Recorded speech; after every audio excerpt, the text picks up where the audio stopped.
as the question says, in an experiment on photoelectric effect, light of wavelength 400 nanometers is incident on a cesium plate at a rate of 5 watt.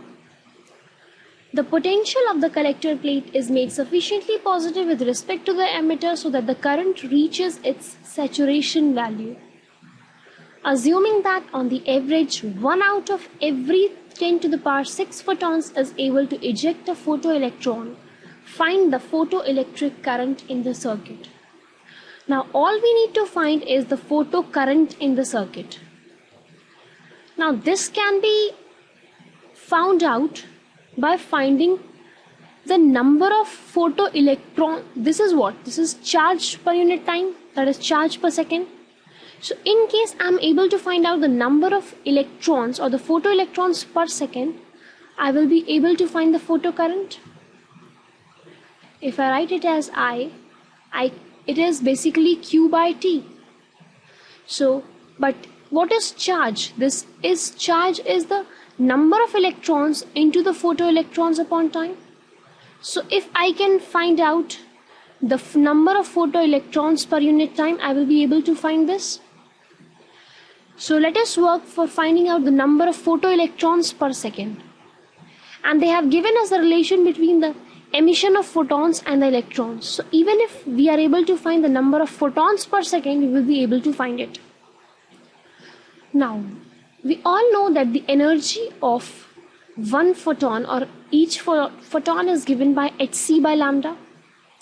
And they have given us the lambda. So let us put that over here to find the energy corresponding to that photon. That is, okay, let us write it as that only, because why I have kept it like this is just to avoid the calculations in case something gets cancelled in further calculations. Now we need to find the number of photons per second. And how is that possible? That is possible by total energy upon energy of each photon, right? This is obviously going to give us the number of photons, and if everything is in seconds, like the energy per unit time, this being the energy, then I can get the number of photons per unit time. So basically what I am doing is dividing the power, which is 5, by whatever this energy of each this is. But this power was in watts, but this was in electron volts. So I need to convert this in joules only, because watt is joule per unit, joule per second is watts. So I need to convert this into joules so that this joules gets cancelled.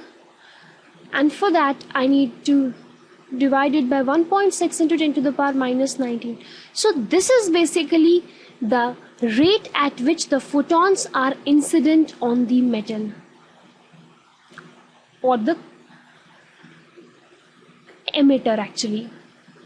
Now if this is the rate of the photons, that is this number of photons are actually incident per second, and they are telling us that out of this much photons only one is emitted. So how much electrons are emitted out of this much photons? We can write it that as number of electrons per second to be the number of photons per second, that is this, divided by 10 to the power 6, right? So we have got the number of electrons per second. Putting this value n by t, this is basically n by t only. Putting this value over here, we need to find the current I, which is now the number of electrons per second into the charge of each electron, that is 1.6 into 10 to the power minus 19. So this gives us the current, which is 1.6 into 10 to the power minus 6 ampere or simply 1.6 microampere.